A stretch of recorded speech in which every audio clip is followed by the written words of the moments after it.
Chapter number 2, ठीक है, और lecture number 2, class first year का, ठीक है। हमने डिफरेंट टाइप्स ऑफ वेक्टर्स को स्टडी करना है।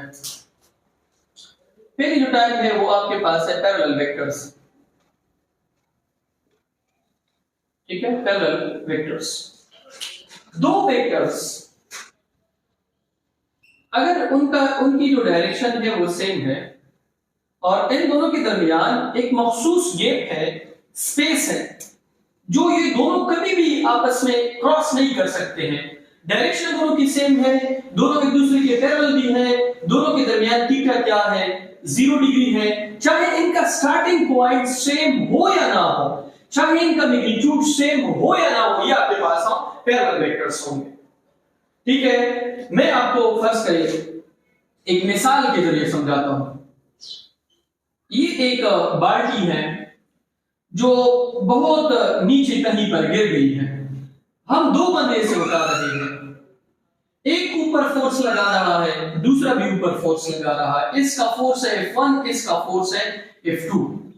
तो याद रखिए दोनों की डायरेक्शंस भी हैं, दोनों एक दूसरे के पैरेलल भी हैं, तो ये आपके पास पैरेलल वेक्टर्स हैं। मैं फिर से बता रहा हूं, स्टार्टिंग पॉइंट और मैग्नीट्यूड के साथ हमारा काम नहीं है। सेकंड नंबर पे एंटी पैरेलल,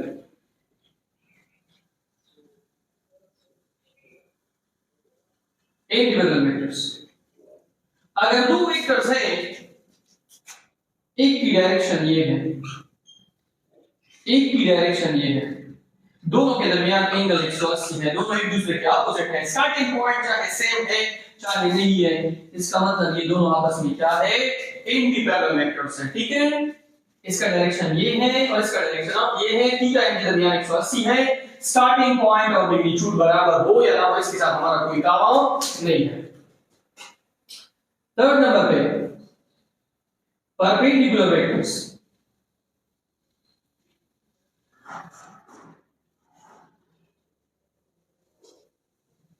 परपेंडिकुलर वेक्टर्स कौन से होंगे? ऐसे वेक्टर्स के जिनके दरमियान 90 का एंगल बन रहा है, तो ये आपके पास कौन से वेक्टर्स होंगे? ये आपके पास परपेंडिकुलर वेक्टर्स होंगे, ऑर्थोगोनल जिसको हम कहते हैं, ठीक है। अगर वेक्टर्स पैरेलल है, रिजल्टेंट आप सिंपलीफाई कर सकते हो, r is equal to f1 plus f2 या a1 plus a2। अगर एंटी पैरेलल है तो r is equal to f1 minus f2। अगर परपेंडिकुलर है तो पिथागोरस थ्योरम का इस्तेमाल करोगे, रिजल्टेंट ऐसा फाइंड करोगे, r का square is equal to f1 का स्क्वायर प्लस f2 का स्क्वायर, ठीक है। या r से स्क्वायर हटाएं तो r is equal to f1 का स्क्वायर प्लस f2 का स्क्वायर, ठीक है।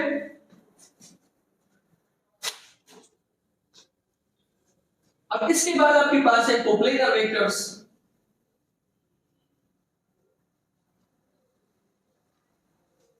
ऐसे वेक्टर जो एक ही प्लेन पे लाई करते हैं उसको क्या बोलते हैं? कोप्लेनर। ये दो वेक्टर्स हैं आपके पास A एंड B, ये दोनों एक ही प्लेन में लाई करते हैं। This is y plane, this is x plane, they are coplanar vectors. और पॉइंट नंबर पे आपके पास है कोलिनियर।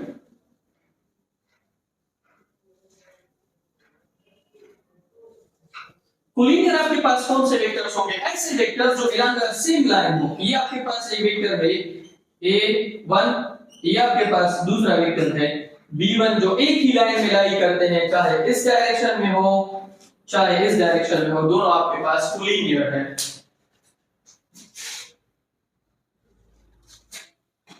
अब इसके बाद आपके पास है कोप्लेनर भी हो गए, कोलिनियर भी हो गए, परपेंडिकुलर भी हो गए, यूनिट वेक्टर।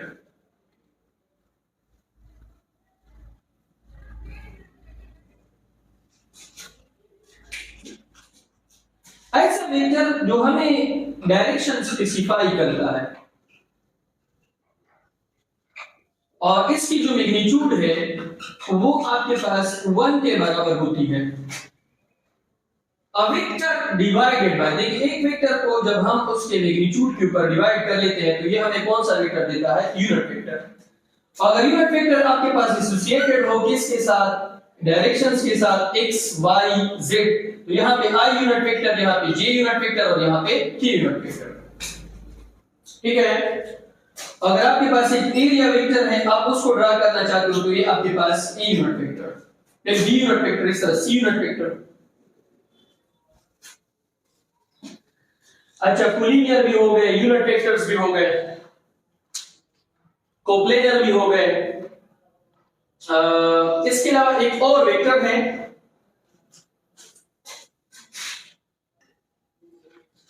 पोजीशन वेक्टर है।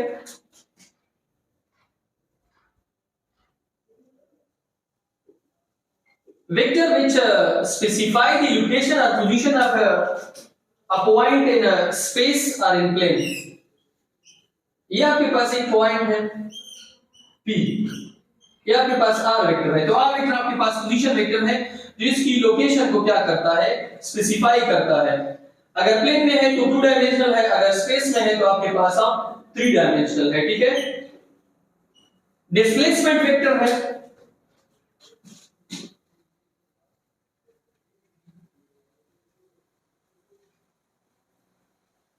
डिस्प्लेसमेंट वेक्टर क्या करता है, जिस तरह आपको डिस्प्लेसमेंट का पता है कि शॉर्टेस्ट डिस्टेंस बिटवीन 2 पॉइंट्स, अगर हमारे पास इस तरह दो वेक्टर्स हैं, this is x, this is y, आपके पास एक वेक्टर है r1, एक वेक्टर है आपके पास r2, तो डिस्प्लेसमेंट वेक्टर को हमने फाइंड करना है डेल्टा r, तो delta r is equal to r1 minus r2।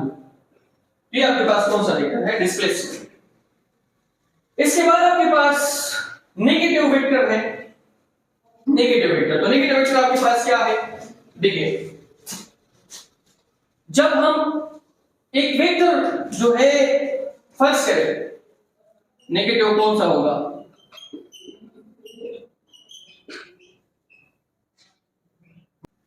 एक वेक्टर आपके पास a है, उससे मैंने दूसरा वेक्टर जो है वो क्या कर दिया है, एक का डायरेक्शन इस पे है और एक का डायरेक्शन क्या है, इस पे है।